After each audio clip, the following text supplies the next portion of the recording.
एक संदर्भ में याद दिलाऊं कि जब प्रभु राम अयोध्या लौट आए थे, उसके बाद एक पड़ोसी राजा ने कुछ माता सीता के साथ अभद्र व्यवहार किया था। फिर वो भाग गया तो भगवान राम ने कहा कि मैं उसका वध कर दूंगा, उसको मार दूंगा। तो भगवान श्री राम कह रहे हैं मार दूंगा, तो उसको कौन बचा सकता है?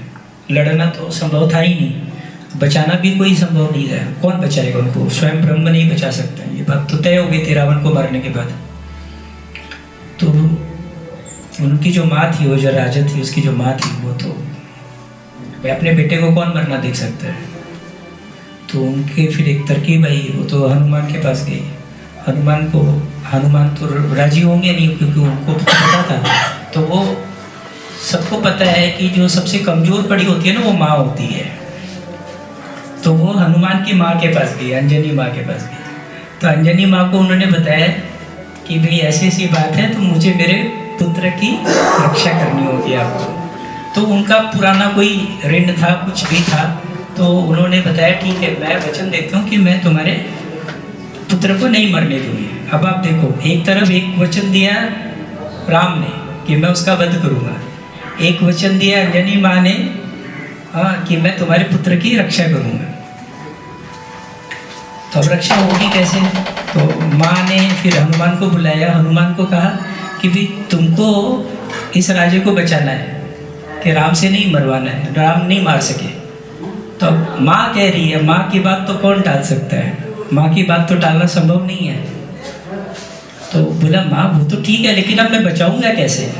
उनसे तो स्वयं ब्रह्म नहीं जीतेंगे, उनसे तो युद्ध होगा, तो कोई नहीं बच सकता। तो अंजनी माँ ने पहली बार संसार को राम नाम का महत्व बताया था। ये बहुत ही मार्मिक बात है, सबको मालूम होनी चाहिए कि ये जो राम नाम है ये कहाँ से आया। एक बात तो आपने देखा ना कि राम, जो राजा राम है, उसके पहले बहुत पुराना नाम है राम।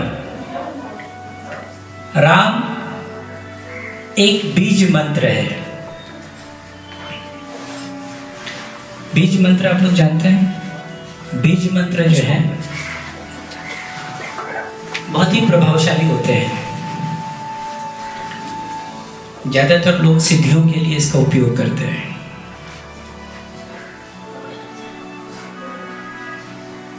प्रकृति पर आसानी से विजय पाया जा सकता है बीज मंत्रों द्वारा। तो ये जो राम है एक्चुअली बीज मंत्र है और बहुत पुराना है। मैंने आप ऐसे समझे, पृथ्वी बनने के पहले की बात है ये। जो 7 बीज मंत्र हैं, उसमें एक बीज मंत्र है राम, रम कहते हैं। अब शब्दों में तो कुछ नहीं रखा है, अब आप देख ही रहे हैं। वो जो बालिया भील थे, वो राम की जगह मरा मरा मरा मरा लिखा था, फिर भी उनको वो संबोधि को उपलब्ध हुए थे। पता ही है आपको ये बात। ओशो ने मंत्र विज्ञान के बारे में जो डिस्कोर्स बताया है, वो आप सुनिए, आपको समझ में आएगा कि मंत्र विज्ञान क्या है और वो कैसे काम करता है। और हम साधकों को जानना है, लेकिन इससे दूर ही रहना है, क्योंकि हम जिस पथ पे चले हैं वो अध्यात्म का है, वो सिद्धियों का नहीं है। संदर्भ है, इसलिए मैं आपको बता रहा हूँ कि ये जो राम नाम की बात शुरू हुई है, तो ये बीज मंत्र है। तो अंजनी माँ ने अपने पुत्र हनुमान को बताया कि ये जो राम नाम है, ठीक है, इसको कोई नहीं भेज सकता, मैंने ब्रह्मास्त्र भी नहीं, पता है ब्रह्मास्त्र भी नहीं। ये जीव का मूल स्रोत है, इसको कोई नष्ट नहीं कर सकता। तो उन्होंने पूछा माँ क्या करूं मैं? बोला कुछ नहीं है, तू राम का मंत्र जापना शुरू कर। तो राम राम राम राम राम राम राम राम राम राम राम राम राम राम।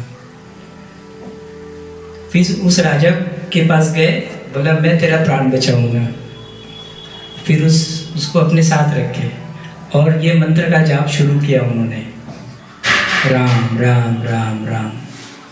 और एक ऐसा वर्तुल बना जिसको हम कहते हैं ना शील्ड, उस चारों तरफ एक ऐसा शील्ड बना। उसके बाद कहते हैं राम ने बहुत तीर चलाया मारने के लिए, बहुत कोशिश की,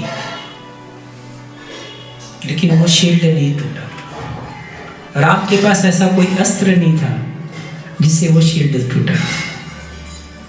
राम पराजित हो गए, राजा राम पराजित हो गए और राम नाम जीत गया।